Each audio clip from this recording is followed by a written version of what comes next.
तो स्वागत है आपका एक नई वीडियो में। जैसा कि आपको पता है कि आने वाली जो 14 जेपीएससी है इसके प्रीलिम्स एग्ज़ाम के लिए जो पेपर 2 है इसके लिए हम लोग 50 टेस्ट सीरीज़ का एक जो सीरीज़ है उसको हम लोग कंटिन्यू कर रहे हैं, जिसमें से ये जो है वो आपका पेपर 2 का जो पहला टेस्ट है उसका ये 4th लेक्चर आने वाला है। तो हर एक टेस्ट को 4-4 पार्ट में हम लोग डिवाइड करके पढ़ रहे हैं और ये इसका चौथा पार्ट आ रहा है और इस चौथे पार्ट में ये जो है आपका पहला टेस्ट ये आपका कंप्लीट हो जाएगा। अगर हम लोग देखें तो पहले टेस्ट में भाग 1, भाग बी और भाग सी को हम लोग पढ़े थे। मुंडा शासन व्यवस्था, झारखंड के साधारण और झारखंड की विशिष्ट पहचान पढ़े थे। इसी तरह अगर हम लोग देखें तो लेक्चर 2 है जो आपका पार्ट 2 है, उसमें हम लोग भाग डी, भाग ई और साथ ही साथ हम लोग भाग एफ के बारे में पढ़े थे। इसके बाद आपका थर्ड लेक्चर आया, थर्ड पार्ट, उसमें हम लोग भाग जी आपका हॉकी वाला सेक्शन पढ़े खेलकूद में। भाग एच इसमें हम लोग छोटा नागपुर भूत रीति अधिनियम के बारे में पढ़े। भाग आई जिसमें हम लोग झारखंड का भूगोल के अंतर्गत झारखंड का भौगोलिक परिचय पढ़े। भाग जे इसके अंतर्गत हम लोग झारखंड की औद्योगिक नीति, विस्थापन और पुनर्वास नीति और जो आपका अन्य नीतियाँ हैं इसके अंतर्गत हम लोग झारखंड की औद्योगिक नीति 2001 और झारखंड की औद्योगिक नीति 2012 इसको हम लोग पढ़े थे। ठीक है, ये हम लोग पिछले 3 लेक्चर में हम लोग पढ़ लिए इसको। आज हम लोग इसका जो 4th लेक्चर होगा तो इस 4th लेक्चर में इसके चौथे पार्ट में हम लोग आज भाग के जो कि आपका प्रमुख उद्योग का नाम हम लोग पढ़ेंगे और उसका स्थान पढ़ेंगे और साथ ही साथ औद्योगिक विकास के बारे में पढ़ेंगे। और इसमें से आज का हम लोग का जो टॉपिक है वो है आपका लौह एवं इस्पात उद्योग, इसको हम लोग पढ़ेंगे। साथ ही साथ भाग एल जिसमें हम लोग झारखंड की योजनाएँ और आपका उप योजनाओं के बारे में पढ़ेंगे और इसमें हम लोग जो है वो सामाजिक सुरक्षा योजना और स्वास्थ्य से संबंधित योजनाओं के बारे में हम लोग पढ़ेंगे। तो इस तरह से देखिएगा आप तो पाँच ठो योजना हम लोग हर एक टेस्ट में डिस्कस करेंगे। तो आने वाली जो 30 गो टेस्ट है इसमें अगर हम लोग देखें तो लगभग आपका 150 से ज़्यादा योजना कंप्लीट यहाँ पे कवर हो जाएगा। ठीक है, उसके बाद भाग एम जो आपका जंगल प्रबंधन एवं वन्य जीव जंतु संरक्षण कार्य से संबंधित है और इसमें हम लोग झारखंड में वन प्रबंधन वाले टॉपिक को पढ़ेंगे। उसके बाद भाग एन जो है जिसमें हम लोग पर्यावरण संबंधी तथ्य दिखते हैं और इसमें हम लोग पर्यावरण प्रदूषण और वायु प्रदूषण वाले टॉपिक के बारे में पढ़ेंगे। उसके बाद भाग ओ है जिसमें हम लोग झारखंड में आपदा प्रबंधन पढ़ेंगे और इसमें हम लोग आपदा वाले टॉपिक को पढ़ेंगे। और उसके बाद भाग पी जो है वो आपका विविध और आपका समसामयिक घटनाएँ हैं और इसको हम लोग जो है वो आपका आने वाले जब एग्ज़ाम रहेगा तो एग्ज़ाम से पहले कोई मैगजीन में इसको हम लोग कवर करेंगे। तो इस तरह से हम लोग इसको लेकर चल रहे हैं। तो पहला टेस्ट इसमें टोटल 4 गो लेक्चर आएंगे और 4 लेक्चर में ये भाग ए से लेकर भाग ओ तक पूरा आपका कंप्लीट हो जाएगा। ठीक है ना, भाग हम लोग पी नहीं पढ़ेंगे, करंट अफेयर्स वाला सेक्शन। ठीक है, तो चलिए स्टार्ट करते हैं इसको हम लोग आज की क्लास। तो आज हम लोग जो है वो आपका यहाँ से स्टार्ट करेंगे जो आपका झारखंड में औद्योगिक क्षेत्र जो है और झारखंड में जो प्रमुख उद्योग है इस वाले टॉपिक को हम लोग आज की क्लास में देखेंगे। तो झारखंड में प्रमुख उद्योग इसके बारे में हम लोग चर्चा करते हैं और सबसे पहले हम लोगों को लौह एवं इस्पात उद्योगों के बारे में पढ़ना है। तो ये रहा आपका लौह एवं इस्पात उद्योग। तो लौह एवं इस्पात उद्योग यानी कि आयरन और स्टील इंडस्ट्री के बारे में पढ़ेंगे। इसमें हम लोगों को सबसे पहले जो है वो आपका टिस्को, ये रहा आपका टिस्को के बारे में पढ़ेंगे। टिस्को का अगर हम लोग फुल फॉर्म देखें तो यह है आपका Tata iron and steel company. तो Tata iron and steel company इसको बोलते हैं टिस्को। तो बताया जा रहा है कि टाटा स्टील की स्थापना का जो प्रारंभिक विचार है वो आपका जमशेद जी नौसेरवान जी टाटा का था, जिनकी मृत्यु इनकी मृत्यु जो है वो आपका 1904 ईस्वी में हो गई थी। बताया जा रहा है कि लौह एवं इस्पात उद्योग के अंतर्गत हम लोग सबसे पहले टिस्को के बारे में पढ़ेंगे जिसका फुल फॉर्म होता है Tata iron and steel company. तो बताया जा रहा है कि टाटा स्टील की स्थापना का जो प्रारंभिक विचार है वो आपका जमशेद जी नौसेरवान जी टाटा का था और इनकी जो मृत्यु है वो आपका 1904 ईस्वी में हो जाती है। ठीक है, परंतु इन्हें टाटा स्टील का वास्तविक संस्थापक माना जाता है। ठीक है, आगे देखिए, नेक्स्ट इसके आगे की चर्चा करते हैं हम लोग।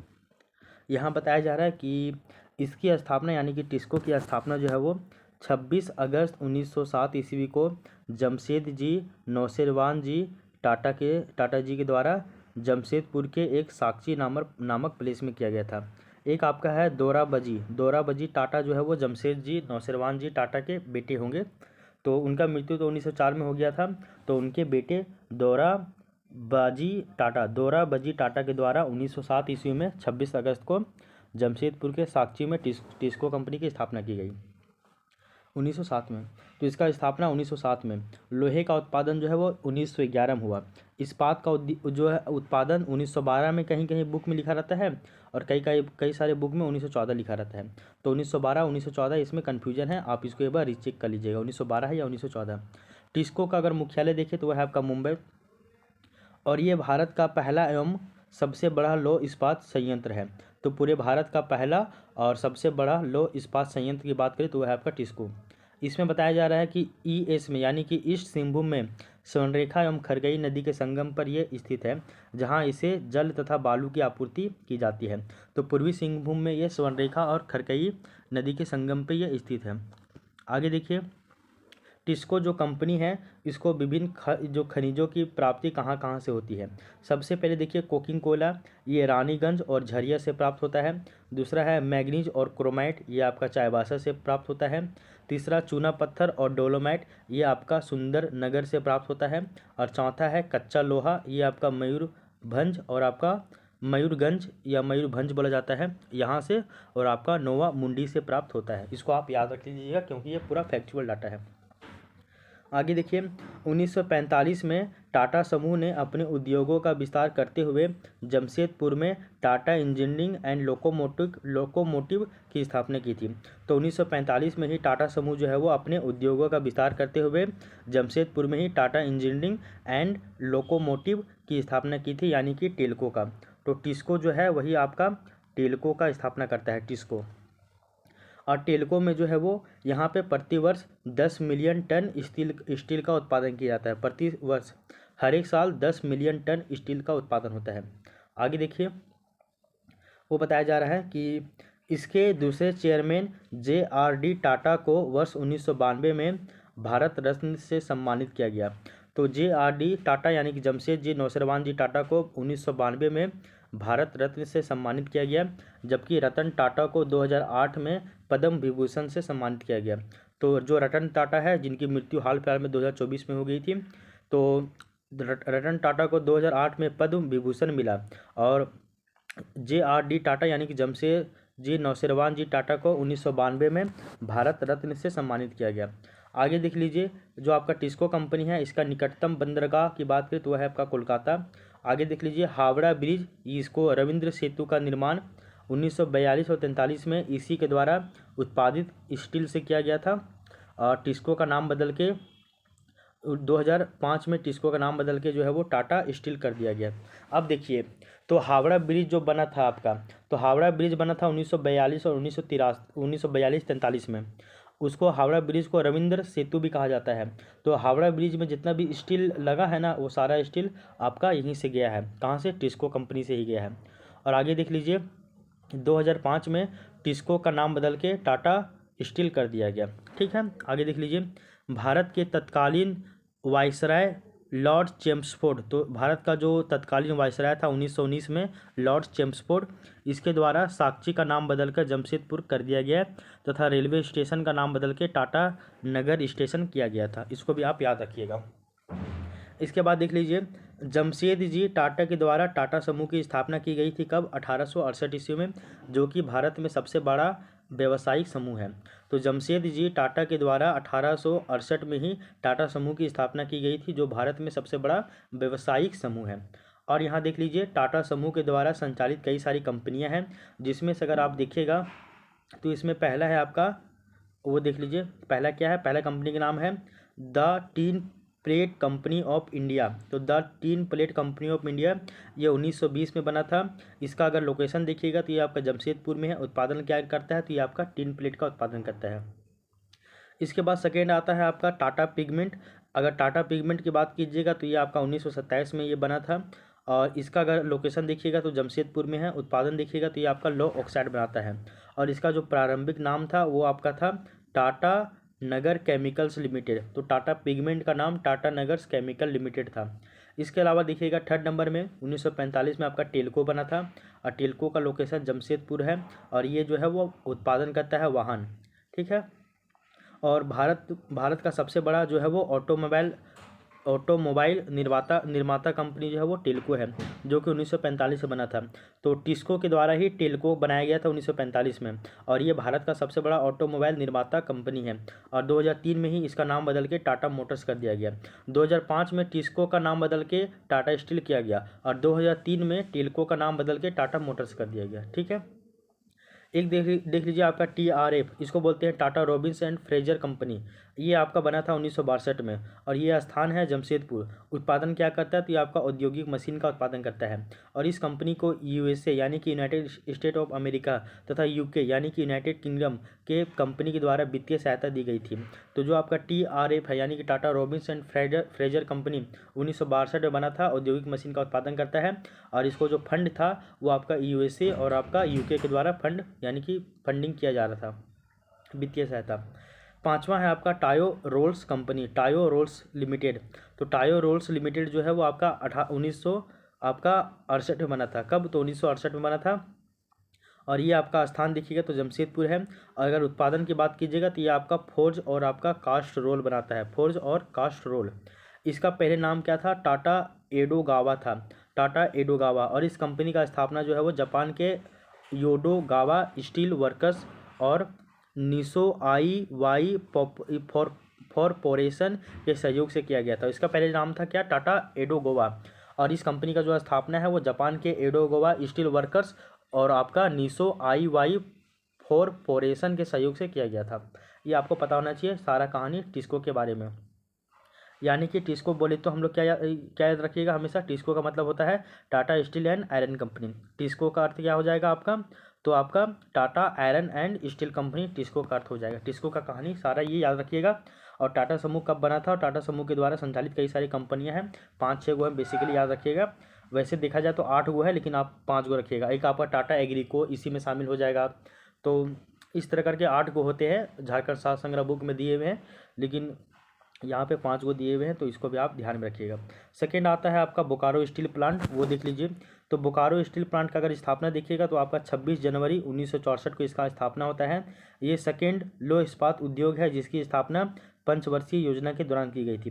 तो 1964 में जो आपका है पंचवर्षीय योजना चल रहा था, थर्ड पंचवर्षीय योजना चल रहा था, और इसी के दौरान ये इसका स्थापना किया गया था बोकारो स्टील प्लांट का। ठीक ना। और झारखंड में ये भी बोकारो स्टील प्लांट जो है वो भी आपका लो एवं इस्पात उद्योग है ये भी। तो पहला है आपका टिस्को, दूसरा है बोकारो स्टील प्लांट। आगे देख लीजिए, यह संयंत्र steel authority of India limited यानी कि सेल के अंतर्गत ये काम करता है बोकारो स्टील प्लांट। आगे देख लीजिए, 2 अक्टूबर 1972 को यहाँ पे एगो आग की भट्टी स्थापित की गई थी।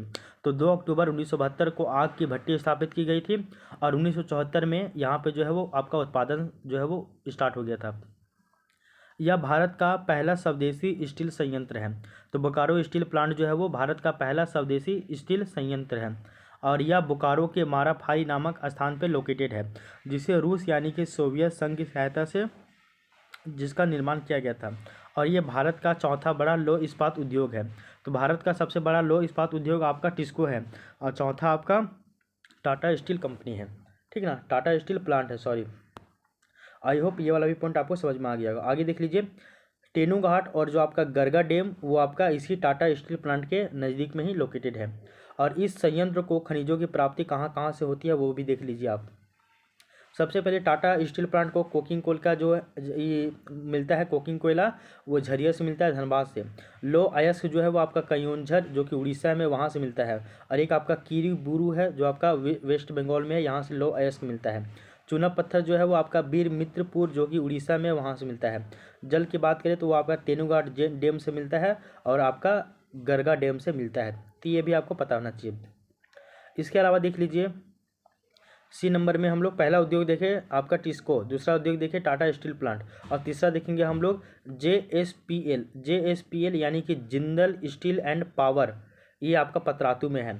तो आपका JSPL यानी कि Jindal steel and power limited, ये आपका जो है वो स्टील, बिजली, तेल खनन तेल और गैस, सीमेंट और बुनियादी ढांचे में अग्रणी कंपनी है। तो JSPL यानी कि Jindal steel and power limited जो है वो आपका ये स्टील, बिजली, खनन तेल और गैस, सीमेंट और बुनियादी ढांचे का एक कंपनी है। और यह पतरातू में नलकारी नदी के किनारे पतरातू डैम में स्थित है। और कंपनी, ये जो कंपनी है वो रामगढ़ जिले के पतरातू में 6 मिलियन टन प्रतिवर्ष ये क्षमता यहाँ पे रखता है। किसका? तो जिंदल स्टील का उत्पादन करता है। और JSPL ये स्टील जो है वो इसका जो स्टील प्लांट 1320 मेगावाट का पावर प्लांट स्थापित कर रही है। अच्छा, ये थोड़ा सा बुक से कनेक्ट कीजिएगा, यहाँ पे पूरा नहीं, ये लाइन पूरा नहीं लिखा हुआ, तो ये आपको ना झारखंड सार संग्रह बुक में भी मिल जाएगा।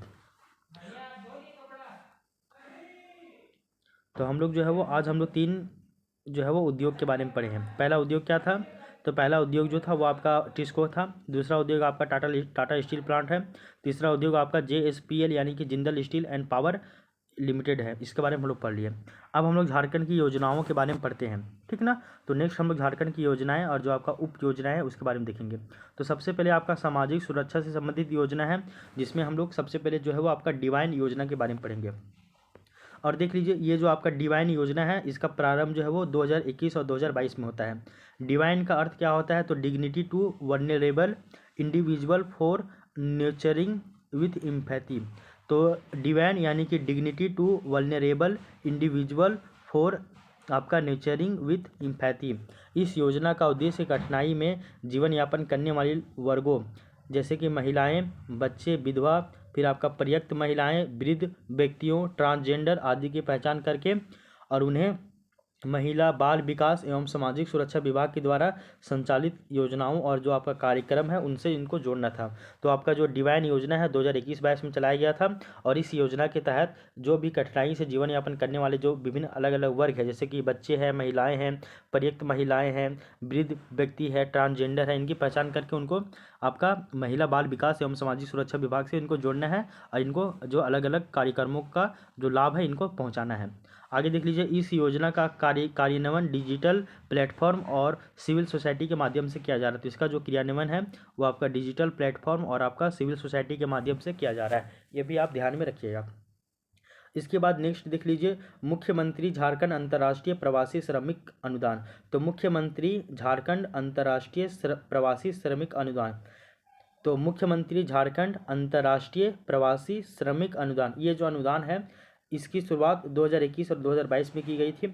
और इस योजना के अंतर्गत विदेश प्रवास पर गए झारखंड के श्रमिकों की असामयिक मृत्यु होने पर उनके आश्रितों को झारखंड सरकार के द्वारा उपायुक्त के माध्यम से एक मुश्त 5 लाख रुपये भुगतान किए जाने का प्रावधान है। अगर कोई व्यक्ति विदेश में रह के जो है वो लेबर का काम कर रहा है, श्रमिक का काम कर रहा है और उसकी एकदम असामयिक मृत्यु हो जाती है, तो ऐसे में उनके ऊपर आश्रित जो भी परिवार था उनको झारखंड के संबंधित जो उपायुक्त यानी कि जिस जिले से संबंधित है वहाँ के उपायुक्त के द्वारा उनको एक मुश्त यानी कि एक ही बार में 5 लाख रुपये का भुगतान किया जाएगा। ये जो योजना है 2021-22 में चलाया गया था और इसका नाम है इसका नाम क्या है? मुख्यमंत्री झारखंड अंतर्राष्ट्रीय प्रवासी श्रमिक अनुदान है। इसके अलावा एक और योजना चल रहा है आपका, उसको भी आप थोड़ा सा ध्यान में रखिएगा। उस योजना का नाम क्या है? तो देखिए, सर्वजन यानी कि यूनिवर्सल पेंशन योजना। तो सर्वजन पेंशन योजना ये क्या है वो देख लीजिए। तो इस योजना की शुरुआत 15 नवंबर 2021 को हुआ था। तो 15 नवंबर 2021 को सर्वजन पेंशन योजना की शुरुआत जो है वो आपका गुमला जिले से की गई थी। और इस योजना का जो लाभ है वो 60 वर्ष से अधिक उम्र के सभी वृद्धों को, निःशक्त और निराश्रितों जिसमें विधवा पर्याप्त महिलाएं भी शामिल है, सभी को प्राप्त होगा। तो सर्वजन पेंशन योजना यानी कि 60 साल से अधिक जो भी व्यक्ति है जो कि आपका वृद्ध है, निःशक्त है और निराश्रित है यानी किसी के ऊपर वो आश्रित नहीं है, इनको पेंशन मिलेगा। जैसे कि विधवा, पर्याप्त महिलाएं, सभी को इसमें जो है वो पेंशन मिलेगा। और इस योजना का जो क्रियान्वयन है वो आपका महिला बाल विकास एवं सामाजिक विभाग के द्वारा जो किया जा रहा है। और ये झारखंड सरकार के द्वारा एक बहुत बढ़िया इनिशिएटिव है। और इस योजना हेतु राज्य सरकार के द्वारा 1000 करोड़ रुपये का प्रावधान किया गया है। मतलब कि इस योजना के ऊपर वो लोग 1000 करोड़ रुपये खर्च करेंगे, इसको भी आप याद रखिएगा। एक देख लीजिए आपका पत्रकार स्वास्थ्य बीमा योजना। तो पत्रकार, ये याद रखिएगा, पत्रकार स्वास्थ्य बीमा योजना, इसका जो प्रारंभ है वो आपका 29 दिसंबर 2021 को किया गया था। 29 दिसंबर 2021 को किया गया था। और इस योजना के शुरुआत झारखंड सरकार की दूसरी वर्षगांठ पर की गई थी। तो आपका देखो झारखंड सरकार का जो दूसरी वर्षगांठ है इसके ऊपर ये इसी समय इसकी शुरुआत की गई थी। और इस योजना के तहत पत्रकारों का 5 लाख रुपए तक का बीमा होगा। तो मतलब जो भी पत्रकार होंगे उनका 5 लाख रुपए तक का बीमा होगा। इसकी जो स्थापना है पत्रकार स्वास्थ्य बीमा योजना, ये आपका 29 दिसंबर 2021 को शुरू किया गया था। और आपका राज्य सरकार प्रीमियम खर्च में होने वाले 80% राशि जो है वो वहन करेगी। तो राज्य सरकार जो है वो आपका प्रीमियम में खर्च होने वाला जो 80% जो भी राशि है पैसा, वो राज्य सरकार ही जो है वो मतलब कि वहन करेगी। आगे देख लीजिए, जो आपका पत्रकार स्वास्थ्य बीमा है ये आपका 29 दिसंबर 2021 को शुरू हुआ था। तो इस योजना का जो लाभ पत्रकार की पत्नी को 21 वर्ष तक के लिए अधिकतम 2 अविवाहित बच्चों तक मिलेगा। तो ये 21 साल के लिए मिलेगा। अगर किसी को पत्रकार का अगर किसी भी तरह का प्रॉब्लम हो जाता है या मृत्यु हो जाता है तो पत्रकार के ऊपर जो भी आश्रित उसकी जो पत्नी है उसको 21 साल के लिए मिलेगा ये योजना। और जब तक उसका जो आप दो गो बच्चा है जब तक वो अनमैरिड रहेगा तभी तक मिलेगा। जब दोनों बच्चे का शादी हो जाएगा तो फिर ये योजना मिलना बंद हो जाएगा, ठीक है ना। और ये बेसिकली 21 साल तक ये योजना का जो लाभ मिलेगा, ठीक है ना। इसको भी आपको पता होना चाहिए। 5 लाख रुपए तक का बीमा होगा। और इसमें जो भी है राज्य सरकार जो है वो प्रीमियम में खर्च होने वाले 80% राशि जो है वो वहन करेगी। तो ये था आपका सामाजिक क्या बोलते हैं सामाजिक सुरक्षा योजना। ये था आपका कौन कौन, डिवाइन योजना, मुख्यमंत्री झारखंड अंतर्राष्ट्रीय प्रवासी श्रमिक योजना, सर्वजन पेंशन योजना, पत्रकार जो है वो आपका स्वास्थ्य योजना। ये 4 गो योजना हम लोग पढ़ लिए हैं। अब हम लोग देखते हैं स्वास्थ्य से संबंधित योजनाएं। तो इसमें हम लोग पढ़ेंगे सबसे पहले मुख्यमंत्री गंभीर बीमारी उपचार योजना, ये पहला है। तो मुख्यमंत्री गंभीर बीमारी उपचार योजना इसका प्रारंभ 2020 को शुरू किया गया था। तो वैसी बीमारियां जो आयुष्मान योजना के क्षेत्र में नहीं आती है तो उनके इलाज के लिए अधिकतम 10 लाख रुपये की स्वीकृति स्वास्थ्य विभाग के द्वारा दी जाती है या दी जा सकती है। तो वैसी बीमारियां जो आयुष्मान योजना के क्षेत्र में नहीं आएगी उनके इलाज के लिए अधिकतम 10 लाख रुपये की स्वीकृति जो है वो आपका हेल्थ जो डिपार्टमेंट है उसके द्वारा दिया जाएगा मुख्यमंत्री गंभीर बीमारी उपचार योजना के लिए। और इसमें 5 लाख रुपये तक का स्वीकृति देने का अधिकार सिविल सर्जन के पास भी होगा। तो इस योजना के अंतर्गत 5 लाख रुपये तक का जो है आपका स्वीकृति देने का अधिकार जो है वो सिविल सर्जन के पास भी होगा। आगे देख लीजिए, एक झारखंड गुड सेमेरिटन पॉलिसी। तो झारखंड गुड सेमेरिटन पॉलिसी क्या है वो देख लीजिए। तो झारखंड में आप सड़क दुर्घटना में घायलों की मदद बेफिक्र होकर करिए। तो एक है झारखंड गुड सेमेरिटन पॉलिसी। तो झारखंड में बहुत सारा सड़क दुर्घटना होता है तो ऐसे में लोग जो है वो सड़क दुर्घटना में होने वाले व्यक्तियों की मदद नहीं करते हैं। क्यों नहीं मदद करते हैं? क्योंकि इसमें बहुत ज़्यादा पुलिस का टेंशन है, झंझट है, कौन उठाया, कब मिला, कहाँ था, ऐसे था वैसे था, बहुत झंझट है, इसलिए लोग इसमें लफड़म पड़ने ही नहीं चाहते हैं। तो इसीलिए जो है सरकार क्या किए हैं कि झारखंड में अब सड़क दुर्घटना में घायलों की मदद बेफिक्र होकर कर सकते हैं। अब पुलिस अब आपको परेशान नहीं करेगी। इतना ही नहीं, घायलों की जान बचाने वाले को सरकार सम्मानित भी करेगी और 2000 रुपये का इनाम भी देगी। और इसके लिए झारखंड सरकार ने गुड सैमेरिटन सड़क दुर्घटना में पीड़ितों की सहायता करने वाला और उसे अस्पताल तक पहुंचाने वाला व्यक्ति को पहुंचाने वाला व्यक्ति को पैसा देगा और सम्मानित करेगा। और ये जो पॉलिसी है 2020 में लागू कर दी गई है और इसका संकल्प जो है वो आपका स्वास्थ्य विभाग में 9 फरवरी को जारी कर दिया गया था। तो मात्र 2000 रुपये मिल भी करेगा, ज़्यादा भी नहीं है।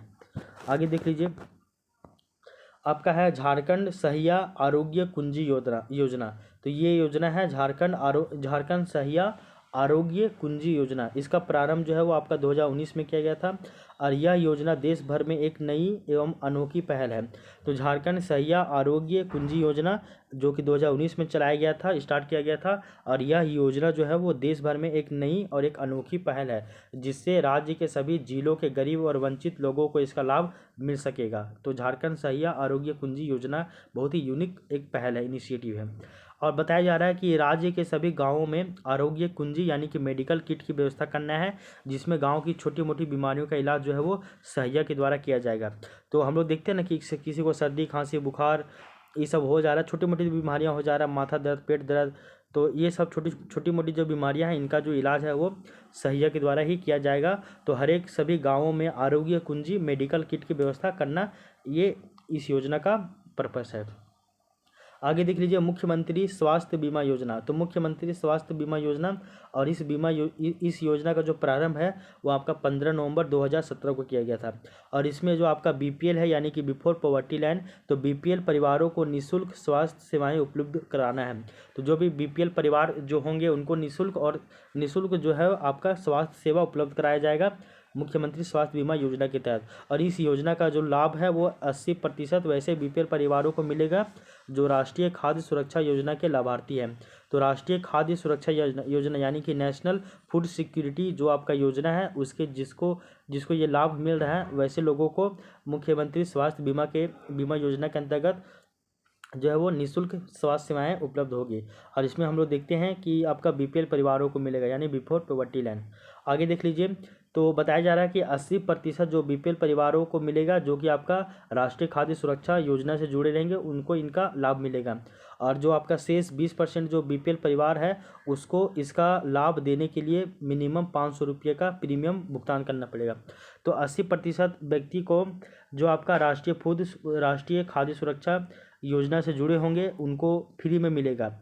अब बाकी जो बचे हुए 20% लोगों हैं उनको 500 रुपये का प्रीमियम करवाना होगा। ये कौन है कौन नहीं है इसके लिए डिसाइड वो आपका वहीं पे किया जाएगा। आगे देख लीजिए, ये था आपका मुख्यमंत्री स्वास्थ्य बीमा योजना। इसके बाद हम लोग देखते हैं पत्रकारों के लिए स्वास्थ्य बीमा योजना। ये भी काफ़ी ज़्यादा इंपॉर्टेंट है। तो पत्रकारों के लिए भी स्वास्थ्य बीमा योजना का शुरुआत किया गया है और ये आपका 29 दिसंबर 2021 को शुरू किया गया है। तो 29 दिसंबर 2021 को पत्रकारों के लिए स्वास्थ्य बीमा योजना शुरू किया गया है। और इस योजना के तहत राज्य के निबंधित पत्रकारों को कुल 5 लाख रुपये का स्वास्थ्य बीमा किया जाएगा। तो इस योजना के तहत राज्य के जो आपका निबंधित पत्रकार है इनको 5 लाख रुपये का स्वास्थ्य बीमा किया जाएगा। ये योजना 29 दिसंबर 2021 को शुरू हुआ था। और बीमा किस्त की राशि 80% सरकार और शेष जो 20% है वो पत्रकारों के द्वारा वहन किया जाएगा। तो 5 लाख रुपये का स्वास्थ्य बीमा किया जाएगा। तो 5 लाख रुपये का 80% गवर्नमेंट देगा और 5 लाख का 20% जो है वो आपको खुद ही वहाँ पे भरना पड़ेगा इस बीमा में। ठीक है, तो ये आपका योजना और उप योजना वाला भी टॉपिक कंप्लीट हो गया है। तो अभी अगर हम लोग देखें तो आज की क्लास में हम लोग 2 सेक्शन हम लोग कंप्लीट कर लिए हैं। अगर हम लोग देखें तो इससे पहले जो है हम लोग पहला सेक्शन पढ़े थे झारखंड में उद्योग। उसमें हम लोग पढ़े थे 3 तरह का उद्योग। पहले हम लोग पढ़े थे टिस्को कंपनी के बारे में, फिर पढ़े हम लोग टाटा स्टील प्लांट के बारे में, फिर हम लोग पढ़े JSPL जो है कंपनी जो है जिंदल स्टील पावर लिमिटेड जो कंपनी है इसके बारे में पढ़े। उसके बाद हम लोग झारखंड की योजनाओं के बारे में पढ़े। तो स्वास्थ्य संबंधी योजना पढ़े, फिर आपका सामाजिक सुरक्षा संबंधित योजनाएं पढ़े 4-5 गो वहाँ 4-5 गो यहाँ। उसके बाद हम लोग झारखंड में वन प्रबंधन इस नए सेक्शन को पढ़ेंगे।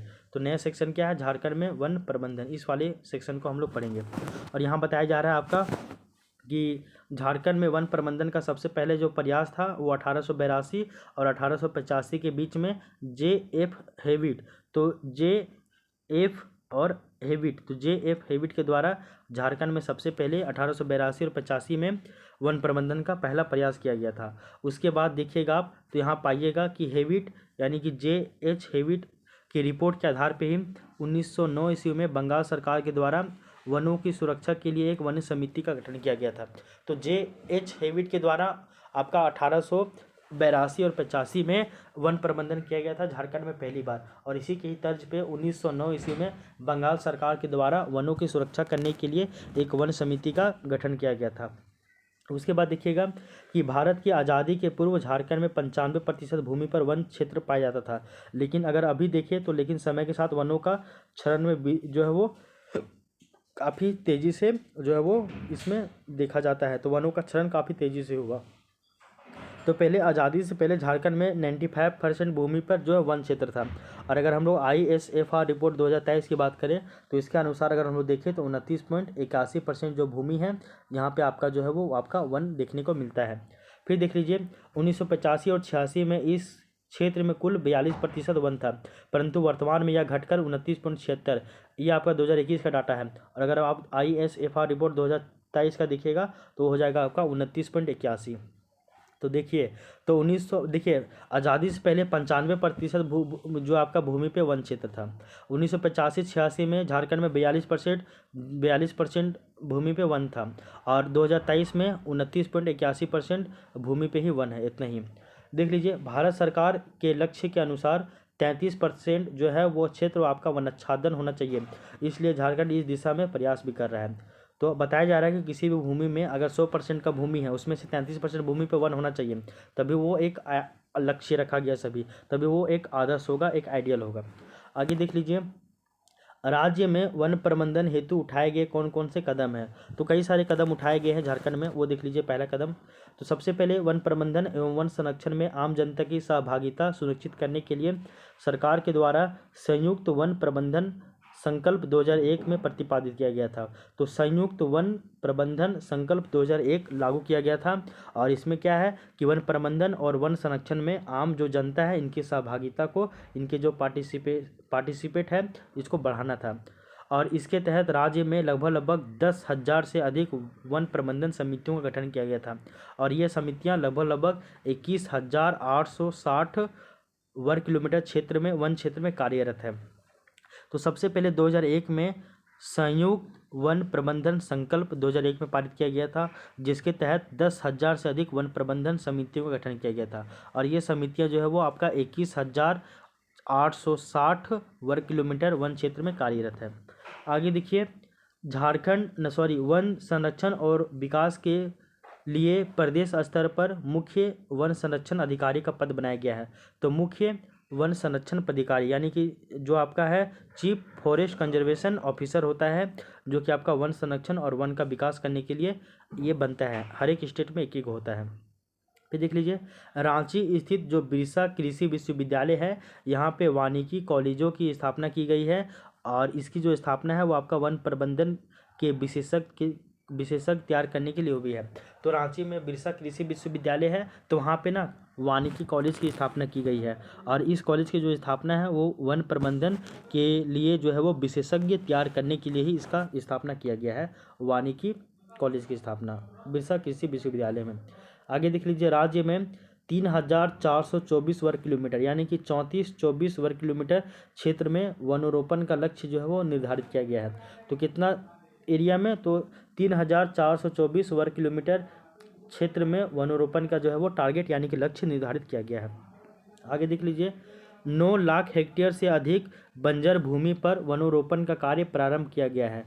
तो 9 लाख से अधिक जो बंजर भूमि है वहाँ पे वनोरोपण का कार्य जो है वो आपका प्रारंभ किया गया है। फिर देखिए, सामाजिक वानिकी को बढ़ावा दिया जा रहा है ताकि ग्रामीणों के लिए ईंधन व चारा उपलब्ध रहे। तो जो है आपका सामाजिक वानिकी को भी बढ़ावा दिया जा रहा है, ताकि जो ग्रामीण लोग हैं इनका जो ईंधन है और जो चारा है वो भी उपलब्ध होते रहे।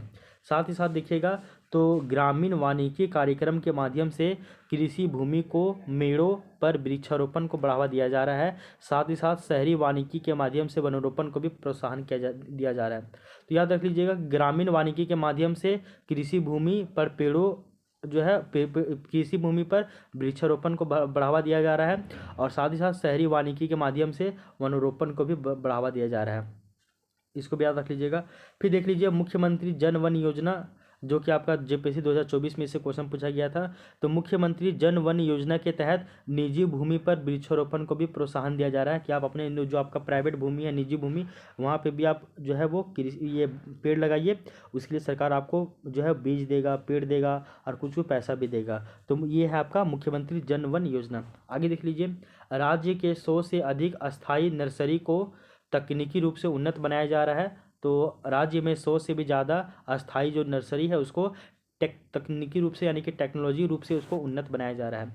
आगे देख लीजिए, स्वयं सहायता समूह यानी कि सेल्फ हेल्प जो आपका ग्रुप है SHG, तो SHG इस ग्रुप के माध्यम से ग्रामीणों को वनोत्पाद प्रसंस्करण प्रशिक्षण दिया जा रहा है। तो जो भी वनों का उत्पाद है, वनोत्पाद, उसका प्रसंस्करण यानी कि उसका प्रोसेसिंग करने का ट्रेनिंग दिया जा रहा है SHG यानी कि सेल्फ हेल्प ग्रुप यानी कि स्वयं सहायता समूह के द्वारा ग्रामीणों को।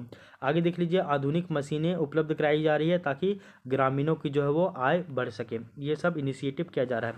आगे देख लीजिए, लोगों में प्रकृति के प्रति लगाव तथा वन्य प्राणियों के प्रति संवेदनशीलता बढ़ाने के लिए जागरूकता अभियान चलाए जा रहे हैं।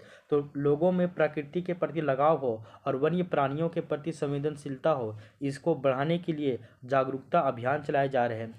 फिर देखिए, राज्य में पर्यावरण हितैषी एवं सतत विकास की विधियों के द्वारा पारिस्थितिक पर्यटन को बढ़ावा दिया जा रहा है, यानी कि इको टूरिज्म को भी यहाँ पे बढ़ावा दिया जा रहा है। और इसके लिए इको टूरिज्म नीति 2015 भी लाया गया था।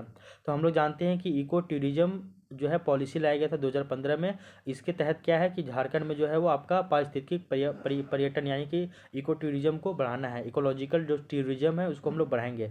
तो राज्य में पर्यावरण हितैषी यानी कि पर्यावरण के लिए जो अपना हित देते हैं और साथ ही साथ जो सतत विकास की विधियों का प्रयोग करते हैं, उनके लिए यहाँ पे जो है वो आपका पर्यटन को बढ़ावा दिया जा रहा है। उनके लिए यहाँ पे जो है वो पारिस्थितिक पर्यटन को जो है वो लाया जा रहा है। आगे देखिए, विशिष्ट वनरोपण योजनाएं, भू संरक्षण योजना, कैंपा योजना, तसर वनरोपण, शीशम वनरोपण आदि के लिए 2015 और 16 में लगभग आपका 6900 लाख रुपए खर्च किए गए। तो बताया जा रहा है। तो कई सारी योजनाएं हैं जैसे कि विशिष्ट वनरोपण योजना, भू संरक्षण योजना, कैंपा योजना, तसर वनरोपण योजना, शीशम वनरोपण योजना, और इन सभी की योजनाओं के माध्यम से ही 2015 और 16 में 6900 लाख रुपए खर्च किए गए थे झारखंड में।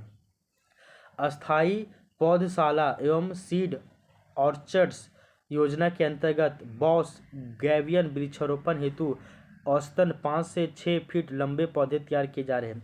तो जो आपका अस्थाई पौधशाला एवं सीड ऑर्चर्ड योजना है, इस योजना के तहत जो है आपका बॉस गैवियन जो वृक्षारोपण हेतु औसतन 5 से लेके 8 मीटर तक लंबे पौधे तैयार किए जा रहे हैं, फिर उनको जाके वनों में लगा दिया जा रहा है। फिर बताया जा रहा है कि केंद्र संपोषित राष्ट्रीय वानिकीकरण। तो केंद्र संपोषित राष्ट्रीय वानिकीकरण योजना से राज्य के 18 प्रादेशिक एवं वन्य प्राणी प्रमंडलों में आपका वन विकास अधिकरण का गठन किया गया है। ये भी याद रखिएगा। वन अधिकारी एवं वन सीमाओं का डिजिटलीकरण किया जा रहा है, एकदम सबको एकदम टेक्नोलॉजी से जोड़ा जा रहा है। फिर देख लीजिए, फिर बताया जा रहा है वृक्ष महोत्सव एवं वृक्षारोपण अभियान 2019 में आया था। तो आपका वृक्ष महोत्सव और वृक्षारोपण अभियान आया था 2019 में, और ये जो अभियान है वो आपका 2 जुलाई 2019 से स्टार्ट होके 2 अगस्त 2019 तक ये अभियान चला था। कौन सा? तो वृक्ष महोत्सव एवं वृक्षारोपण अभियान। तो वृक्ष रोपो लगातार, ये अभियान चला था 2 जुलाई 2019 से 2 अगस्त 2019 तक। और इस अभियान के दौरान झारखंड के 24 जिलों में 24 नदियों के किनारे लगभग 140 किलोमीटर तक कुल आपका कितना? तो 15,66,660 पेड़ लगाए गए थे। तो इस योजना के तहत, इस अभियान के तहत, वृक्ष महोत्सव और वृक्षारोपण अभियान के तहत 2019 में 2 जुलाई 2019 से 2 अगस्त 2019 तक लगभग झारखंड के 24 जिलों में 24 गो नदियों के किनारे 140 किलोमीटर तक 15,66,660 पेड़ लगाए गए थे। इसको भी आप याद रख लीजिएगा। तो ये आपका जो है वो आपका एक टॉपिक इसमें भी आ गया आपका झारखंड में वन प्रबंधन। इस वाले टॉपिक को भी हम लोग झारखंड में वन प्रबंधन वाले टॉपिक को भी हम लोग पढ़ लिए हैं। अगर अब हम लोग इसके बाद की चर्चा करें तो नेक्स्ट जो है वो है आपका वायु प्रदूषण के बारे में। तो नेक्स्ट हम लोग पढ़ेंगे वायु प्रदूषण के बारे में। तो इसको भी आप थोड़ा सा देख लीजिए। वायु प्रदूषण के बारे में बताया जा रहा है कि वायुमंडल में भौतिक, रासायनिक और जैविक तत्वों के मिश्रण में वायु की संरचना बिगड़ने को ही हम लोग वायु प्रदूषण कहते हैं। बोलते बार बार वायु प्रदूषण हो गया, क्या हो गया वायु प्रदूषण? तो वायुमंडल में जो भौतिक है, रासायनिक है और जो आपका जैविक तत्वों का जो मिश्रण है वो सभी एक आपका फिक्स अमाउंट में है। अगर किसी में ही अगर संरचना कम बेसी हुआ, ज़्यादा हुआ कोई भी, तो आपका वायु प्रदूषण हो जाएगा। और ये मानव की विकास गतिविधियों से वायु प्रदूषण तेज़ी से बढ़ रहा है। तो मानव का जो भी डेवलपमेंट आपका एक्टिविटी है, इससे आपका वायु प्रदूषण बहुत ज़्यादा बढ़ रहा है। अगर देखिए वायु प्रदूषण के अगर हम लोग मुख्य कारणों की बात करें तो आपका कई सारे हैं, जैसे कि मानव निर्मित गतिविधियाँ देखें यानी कि एंथ्रोपोजेनिक। तो इसमें आपका ईंधन का अत्यधिक उपयोग और साथ ही साथ जंगलों की कटाई, ये कारण है। इसके अलावा देखिएगा तो ऑक्सीजन की मात्रा कम होती है और कार्बन मोनोऑक्साइड या फिर डाइऑक्साइड की मात्रा बढ़ रही है। तो हम लोग देख रहे हैं कि झारखंड क्या पूरे विश्व में या पूरे इंडिया में पेड़ पौधे अधिकांश मात्रा में काटे जा रहे हैं। जब पेड़ पौधे काटे जाएंगे तो आपका ऑक्सीजन नहीं बनेगा, और ऐसे में हम लोग जो है जनसंख्या बढ़ रही है तो वो आपका कार्बन मोनोऑक्साइड और कार्बन डाइऑक्साइड आपका छोड़े जा रहा है। कार्बन मोनोऑक्साइड जो है वो आपका गाड़ी उड़ी जब चलते हैं तो आपका कार्बन मोनोऑक्साइड निकलता है और मनुष्यों के द्वारा कार्बन डाइऑक्साइड छोड़ा जाता है। कार्बन डाइऑक्साइड का मात्रा बढ़ रहा है तो पृथ्वी में ग्लोबल वार्मिंग तो होगा ही ना भाई। पेड़ पौधे काटे जा रहे हो तो आपका ऑक्सीजन बनेगा ही नहीं, तो ऑक्सीजन का स्तर कम होगा, कार्बन डाइऑक्साइड और कार्बन मोनोऑक्साइड का जो है स्तर बढ़ते चला जाएगा, तो इससे तो प्रॉब्लम क्रिएट होगा ही ना। आगे देख लो, वायु प्रदूषण के अगर हम लोग स्रोत की बात करें, सोर्सेज की बात करते हैं, तो वो देख लीजिए उद्योगों और वाहनों से निकलने वाला धुआं। तो जो भी फैक्ट्री है वहाँ से बहुत सारा धुआं निकलता है।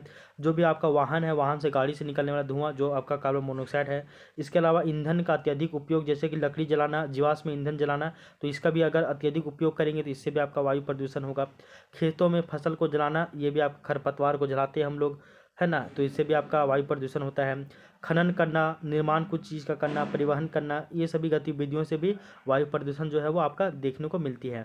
हरित गृह यानी कि ग्रीन हाउस गैसों में भी वृद्धि होती है। ये क्या है क्या नहीं वो देख लीजिए। तो कार्बन डाइऑक्साइड, मीथेन गैस आदि गैसों में वृद्धि होती है, जिसके कारण से आपका वृद्धि होने के कारण हरित गृह गैसों यानी कि ग्रीन हाउस गैसों में भी आपका वृद्धि हो रही है, तो ये भी मात्रा आपका प्रॉब्लम हो रहा है। इसके अलावा पेड़ों की कटाई इसका प्रमुख कारण है। वैश्विक तापमान बढ़ने से जलवायु जो है वो आपका असंतुलन बढ़ रहा है, यानी कि इनस्टेब्लिश्ड हो रहा है। फिर आपका देख लीजिए भूमंडलीय तापन, तो हम लोग देखते हैं कि ग्लोबल वार्मिंग जैसे समस्या देखने को मिल रही है, क्योंकि पृथ्वी का जो औसत तापमान है, टेम्परेचर में वृद्धि हो रहा है। वायुमंडल में कार्बन गैसों की अधिकता जो है इसका प्रमुख कारण है। फिर देख लीजिएगा भारत में जलवायु और कृषि दोनों पर इसका बहुत ज़्यादा इसका जो नेगेटिव इम्पैक्ट पड़ेगा, दुष्प्रभाव पड़ेगा।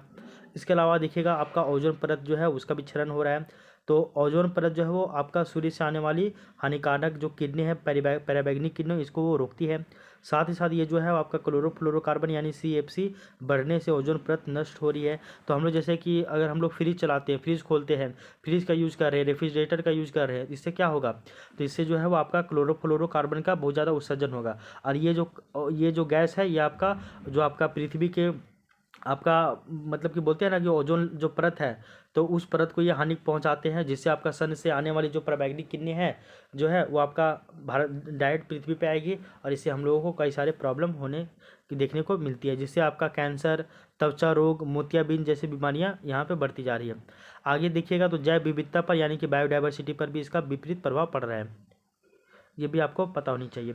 इसके बाद देख लीजिएगा तो अम्लीय वर्षा भी होती है। तो जीवाश्म ईंधन के प्रयोग से सल्फर व नाइट्रोजन ऑक्साइड निकलते हैं। तो जब भी हम लोग जीवाश्म ईंधन का प्रयोग करते हैं तो उससे आपका सल्फर और नाइट्रोजन गैस निकलते हैं, और ये जलवाष्प के साथ मिलकर अम्ल बनते हैं, यानी कि जब ये वाटर वेपर के साथ मिलते हैं तो ये आपका अम्ल यानी कि एसिडिक बनते हैं, और जब ये यही वर्षा के रूप में जब नीचे आते तो ये आपका अम्ल वर्षा हो गया। फिर देखिएगा तो वनस्पति, मिट्टी, जल स्रोत, ऐतिहासिक भवनों को ये हानि पहुंचाते हैं। आप एक एग्जांपल देखे होंगे कि जो आपका ताजमहल है, जो आपका CaCO3 यानी कि कैल्शियम कार्बोनेट संगमरमर का बना हुआ है, जब इसमें आपका एसिडिक रेनफॉल होता है यानी कि अम्लीय वर्षा होता है, तो इसका जो कलर है वो आपका वाइट से बदलकर पीलापन हो गया है। तो ये क्यों हो रहा है, अम्लीय वर्षा के कारण हो रहा है। तो यही चीज़ बताया जा रहा है कि जब कभी भी आप जीवाश्म ईंधन को जलाएंगे, यानी कि फॉसिल्स जो आपका फ्यूल है, इसको जब भी आप जलाइएगा तो उससे आपका गैस निकलेगा, सल्फर और नाइट्रोजन ऑक्साइड निकलते हैं, और ये जब ऑक्साइड है, नाइट्रोजन ऑक्साइड और आपका सल्फर गैस जो है वो आपका जलवाष्प यानी कि वाटर वेपर के साथ जब ये मिलते हैं तो ये आपका एसिड यानी कि अम्ल बनाते हैं, और वही फिर आपका जब वो गिरेंगे रेनफॉल के रूप में, एसिडिक रेनफॉल के रूप में, तो आपका वनस्पति के ऊपर यानी कि वनस्पति हो गया, मिट्टी हो गया, जल स्रोत हो गया, ऐतिहासिक भवनों को हानि पहुँचाते हैं। ये सभी आपको पता होना चाहिए। झारखंड में अगर हम लोग वायु प्रदूषण की बात करें तो हम लोग देखते हैं कि झारखंड में जो है वो आपका कोयला खनिज आधारित जो उद्योग बहुत बड़ा है, इसका कारण बनता है। तो झारखंड में कोयला उद्योग बहुत ज़्यादा है। फिर आपका देखिए तो हम लोग झारखंड में कोयला से संबंधित 3 तरह की कंपनियां काम कर रही है। एक आपका CCL यानी कि सेंट्रल कोलफील्ड लिमिटेड, एक आपका ECL यानी कि ईस्टर्न कोलफील्ड्स लिमिटेड, और एक आपका अब देखते होंगे BCCL यानी कि Bharat coking coal India limited. ऐसा यहाँ पे काम कर रहा है BCCL यानी कि भारत कोकिंग कोल लिमिटेड। इस तरह की कंपनियां काम करी। कोयला से संबंधित खनिज आधारित उद्योग भी झारखंड में बहुत ज़्यादा है। तो इन सभी उद्योगों से जो है वो आपका वायु प्रदूषण झारखंड में बहुत ज़्यादा फैल रहा है। इसके अलावा देखिएगा तो भारी खनन वाले क्षेत्र जैसे कि धनबाद है, बोकारो है, रांची है, ये सभी यहाँ पे ज़्यादा प्रभावित है। धनबाद का जो झरिया है वो तो एकदम बताया जा रहा है कि उसके नीचे आग जल रहा है, वो कभी भी धंस जाएगा, ऐसा है। फिर देख लीजिए सड़क धूल, वाहन, औद्योगिक धुआं, ये सभी भी इनके प्रमुख स्रोत हैं। ठीक है, तो आई होप ये वाला जो टॉपिक था आपका वायु प्रदूषण वाला, तो ये वायु प्रदूषण वाला टॉपिक भी आपका कंप्लीट हो गया है। तो वायु प्रदूषण भी आपका ज़्यादा कुछ नहीं था, ये थोड़ा ही सा था और इसको भी हम लोग देख लिए हैं वायु प्रदूषण को भी। तो अब हम लोग देखते हैं, थोड़ा सा और बचा हुआ है, वो हम लोग देखते हैं झारखंड में आपदा प्रबंधन। तो झारखंड में जो आपका आपदा प्रबंधन है इसको भी हम लोग थोड़ा सा पढ़ लेते हैं। सबसे पहले आपका जो आपदा है यानी कि डिजास्टर है वो क्या है उसको देख लेते हैं। आपदा प्रबंधन यानी कि डिजास्टर मैनेजमेंट की बात की जा रही है। तो सबसे पहले आपदा क्या है, डिजास्टर क्या है, वो हम लोग देखते हैं। तो बताया जा रहा है कि आपदा यानी कि डिजास्टर ऐसी घटनाएं हैं जो कि अचानक घटित होती है। सिंपल सी बात है, आपदा है मतलब वो अचानक घटित होगा, ठीक ना। तो आपदा ऐसी घटनाएं जो अचानक घटित होती है जो तथा इसके प्रभाव स्वरूप और जिसका प्रभाव स्वरूप जीवन और संपत्ति की व्यापक हानि होती है वो आपदा कहलाती है। तो अगर जब कोई घटना अचानक घटेगा और अचानक घटने से उसका जो प्रभाव है हमारे जीवन के ऊपर, हमारी संपत्ति के ऊपर उसका व्यापक हानि पहुंचेगा, तो वही आपका डिजास्टर यानी कि आपदा कहलाता है। आपदा को हम लोग दो भागों में बांट कर पढ़ते हैं। एक है आपका प्राकृतिक आपदा यानी कि नेचुरल जो है आपका डिजास्टर, और एक है आपका मानव जनित आपदा यानी कि आपका एंथ्रोपोजेनिक जो है डिजास्टर, इसकी बात करते हैं। प्राकृतिक आपदा में हम लोग भूकंप की बात करेंगे, ज्वालामुखी की बात करेंगे, चक्रवात की बात करेंगे, सुनामी है, आंधी है, तूफान है, सूखा है, बाढ़ है, इन सभी के बारे में पढ़ते हैं। वही अगर हम लोग मानव जनित आपदा की बात करें तो यहाँ पे हम लोग युद्ध हो गया, परमाणविक घटनाएं यानी कि कहीं अगर एटम बम फोड़ दिया गया है, न्यूक्लियर अटैक कर दिया गया, ये सभी। फिर आपका रासायनिक घटनाएं यानी कि केमिकल से आपको कहीं के वार कर दिया गया है, केमिकल छोड़ दिया गया है, तो ये सभी जो है वो आपका मानव जनित आपदा है और इनसे भी जो है बहुत भयानक मानव जनजीवन का क्षति होता है। आगे देख लीजिए, आपदा की भयावहता को देखते हुए आपदाओं को घटित होने पर कार्रवाई करने की अपेक्षा आपदा के कुशल प्रबंधन पर अधिक जोर दिया जाता है। तो आपदा को जो है वो ठीक करने से पहले आपदा के ऊपर कंट्रोल कैसे किया जाए उसके ऊपर ज़्यादा ध्यान दिया जाता है, और इसके तहत आपदा के पूर्व ही प्रबंधन उपायों के द्वारा उनसे होने वाले नुकसान को कम करने की कोशिश की जाती है। अब नुकसान तो हो गया भैया, तो अब कैसे क्या करें कि नुकसान और कम हो, ये करेंगे। उस टाइम आपको परेशान होने से कोई फ़ायदा नहीं है, ठीक है। अब देख लीजिए, आपदा बहुत तरह के हो सकते हैं। प्राकृतिक आपदा बतेबे किए और आपका मानव जनित आपदा भी बतेबे किए। तो इसमें हम लोग सबसे पहले भूकंप देखेंगे यानी कि अर्थक्वेक के बारे में देखेंगे। तो बताया जा रहा है कि भूकंप की दृष्टि से झारखंड राज्य को न्यून भूकंप वाले क्षेत्रों में रखा जाता है, और भूकंप संवेदनशीलता की दृष्टि से झारखंड को जोन 2, जोन 3 और जोन 4 में रखा गया है। यही एसजीटी यही क्वेश्चन जो है आपका यूपीएससी 2024 में पूछा गया था। एसजीटी यही क्वेश्चन पूछा गया था कि जो है झारखंड इनमें से किस भूकंप जोन में आता है। तो जोन 2, जोन 3 और जोन 4 में झारखंड को रखा जाता है, जोन 1 में नहीं आता है। भूकंप जोन की बात कीजिएगा तो जोन 2 में आपका रांची, लोहरदगा, खूंटी, रामगढ़, गुमला, पूर्वी सिंहभूम और आपका पश्चिमी सिंहभूम, ये आते हैं टोटल 7 गो जिले। जोन 3 की बात करें तो इसमें टोटल आपका 15 गो जिला आता है। कौन कौन वो देख लीजिए, पलामू है, गढ़वा है, लातेहार है, चतरा है, हजारीबाग, धनबाद, बोकारो, गिरिडीह, कोडरमा, देवघर, दुमका, जामताड़ा, गोड्डा, पाकुड़ और साहिबगंज, ये टोटल 15 जिले आते हैं। अगर इसके अलावा अगर हम लोग देखें जोन 4 की बात करें तो यहाँ पे आपके 2 जिले आते हैं, एक है आपका गोड्डा और एक है आपका साहिबगंज का उत्तरी भाग। तो गोड्डा और आपका साहिबगंज का उत्तरी जो भाग है वो आपका जोन 4 के अंतर्गत आते हैं। तो सिंपल सी बात याद रख लीजिएगा कि भूकंप की दृष्टि से झारखंड राज्य को न्यून जोखिम वाले क्षेत्रों में रखा जाता है, और झारखंड में जोन 2, जोन 3, जोन 4 है। जोन 2 में 7 गो जिला, जोन 3 में 15 गो जिला और जोन 4 में 2 गो जिला आता है। बस इतना ही याद रखिएगा। अब हम लोग देखते हैं भूकंप यानी कि अर्थक्वेक के बाद हम लोग देखेंगे बाढ़ के बारे में यानी कि फ्लड के बारे में। और फ्लड से प्रभावित जो जिले हैं वो आपके टोटल 11 गो जिला है। कौन कौन है वो देख लीजिए। सबसे पहले अगर हम लोग झारखंड की बात करें तो झारखंड के पूर्व में आपका गंगा नदी है। झारखंड के अगर हम लोग नीचे की बात करें यहाँ पे दक्षिण पूर्व की बात करें तो यहाँ पे आपका स्वर्णरेखा नदी है। फिर हम लोग देखें झारखंड में आपका पूर्व की ओर बहने वाली नदियों में आपका बराकर नदी है, ये सभी आपका नदी है। तो यहाँ पे देख लीजिएगा, तो यहाँ पे आपका गोड्डा, साहेबगंज, फिर आपका पाकुड़ है, ये सभी गंगा नदी से प्रभावित है।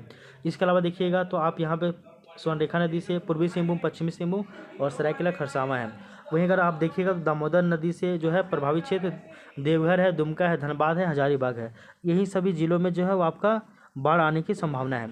आगे देख लीजिए, बताया जा रहा है यहाँ पे क्या है वो देख लीजिए। कारण जो है वो बताया जा रहा है कि मानसूनी वर्षा के द्वारा जो है वो नदी के जल स्तर में वृद्धि होती है। तो जब भी बरसात आता है तो बरसात के मौसम में इन तीनों नदियों के पानी में जल स्रोत में क्या होती है, वृद्धि होती है। इस कारण से बाढ़ आने की संभावना होती है, ऐसे जल्दी आता नहीं है।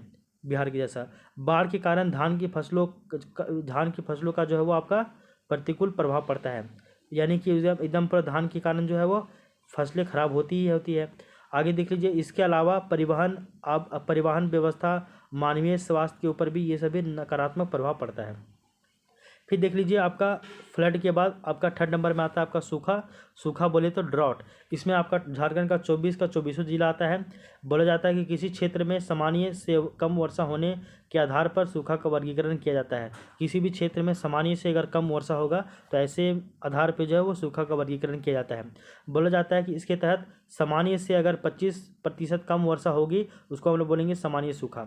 फिर 25 से 50% कम वर्षा होगी उसको हम लोग बोलेंगे मध्यम सूखा। फिर 50% से अधिक अगर कम वर्षा होगी उसको बोलेंगे गंभीर सूखा। और यदि किसी क्षेत्र में 75% से भी कम वर्षा होगी तो उसको हम लोग बोल देंगे वो आपदा का रूप ले लिया, पानी ही नहीं है, एकदम त्राही हो गया है, त्राहीमाम इस तरह से। फिर देख लीजिए, राज्य के उत्तरी और पश्चिमी हिस्से में सूखा कई बार जो है वो राज्य का जो उत्तर और जो आपका पश्चिम वाला जो हिस्सा है, यानी कि उत्तर और पश्चिम, आपका नॉर्थ और आपका वेस्ट वाला जो साइड है, वहाँ पे कई बार जो आपका ड्रॉट यानी कि सूखा कई बार आपदा का रूप धारण कर लेती है, जिसके परिणाम स्वरूप पलामू, गढ़वा, लातेहार, चतरा, लोहरदगा जिलों की अर्थव्यवस्था यानी वहाँ की इकोनॉमी पर बहुत ही ज़्यादा जो है प्रतिकूल प्रभाव पड़ता है, बहुत ही प्रॉब्लम होता है। आगे देख लीजिए, राज्य का जो पलामू जिला है वो आपका सूखा की दृष्टि से सर्वाधिक संवेदनशील जिला है। तो पलामू जिला जो है वो आपका सर्वाधिक संवेदनशील जिला है झारखंड में। फिर बताया जा रहा है कि वर्ष 2010 में झारखंड राज्य गंभीर से प्रभावित रहा है, मतलब सूखा से। और इस दौरान झारखंड के 24 जिलों में से लगभग 12 जिला जो है वो सूखे के प्रकोप में आ गए थे। तो 2010 में झारखंड जो है वो सूखा से गंभीर रूप से प्रभावित हुआ था। और इस समय झारखंड के 24 में से लगभग 12 को जो जिला है वो आपका सूखे के प्रकोप से प्रभावित हो गए थे। फिर बताया जा रहा है कि सूखे जैसी आपदा से निपटने के लिए राज्य में बांध, तालाब, डोब वाटर, शेड प्रबंधन, उचित फसलों का चयन, मृदा संरक्षण, फिर आपका है डोभा योजना, वृक्षों की कटाई और उनका नियंत्रण, इन सभी उपायों को अपनाने की ज़रूरत है। इसके अलावा एक आपका चौथा है तड़ित झंझा, जिसको बोलते हैं लाइटनिंग। तो ये आपका जो तड़ित झंझा है, इससे भी आपका झारखंड का 24 जिला प्रभावित है। बोला जा रहा है कि वर्षा के दिनों में चमकने वाली जो बिजली है वो बिजली ज़मीन पे कभी कभी गिरती है, तो उसी को बोला जाता है तड़ित वही कहलाती है। तो बोला जाता है कि झारखंड में प्रभावित जो जिला है तड़ित से वो है आपका लोहरदगा, गुमला, लातेहार, रांची, हजारीबाग, गिरिडीह। इन सभी जिलों में जो है आपका तड़ित झंझा होती है, जो आपका बिजली गिरती है। श्री कृष्ण लोक प्रशासन जो संस्थान है, तो जिसको बोलते हैं स्कीपा, यानी कि श्री कृष्ण लोक प्रशासन संस्थान, इसके द्वारा इस समस्या से निपटने के लिए एक विशेष ट्रेनिंग मॉड्यूल का निर्माण किया जा रहा है। तो एक आपका जो आपका श्री कृष्ण लोक संस्थान है, इसके बारे में बताया गया था 2024 के एग्ज़ाम में, जेपीसी के एग्ज़ाम में ये क्वेश्चन पूछा गया था और बोला गया था कि इससे क्वेश्चन पूछा गया था, ये भी याद रख लीजिएगा। तो तड़ित झंझा, तड़ित जो है वो लाइटनिंग इससे प्रभावित जो है समस्या है, तो इसके लिए श्री कृष्ण लोक प्रशासन संस्थान, तो श्री कृष्ण लोक प्रशासन संस्थान स्कीपा के द्वारा SKIPA के द्वारा इस समस्या से निपटने के लिए एक विशेष ट्रेनिंग मॉड्यूल का निर्माण किया जा रहा है। इसके अलावा देख लीजिए, शीतलहर यानी कि जो आपका कोल्ड वेव है, इससे आपका झारखंड के 24 जिले प्रभावित हैं। इसके अलावा छठा देख लीजिए, खनन दुर्घटना भी होता है, बहुत सारा माइनिंग में भी आपका एक्सीडेंट होता है। इससे बताया जा रहा है कि झारखंड के 6 जिले प्रभावित है, जैसे कि धनबाद है, बोकारो है, गिरिडीह है, कोडरमा है, पूर्वी सिंहभूम, पश्चिमी सिंहभूम है, क्योंकि यहाँ पे देश का कुल जो है वो 40% जो है खनिज यहाँ पे ज़्यादा आपका देखने को मिलता है। तो बताया जाता है कि पूरे भारत का 40% जो खनिज संसाधन है वो आपका झारखंड अकेले प्रोड्यूस करता है।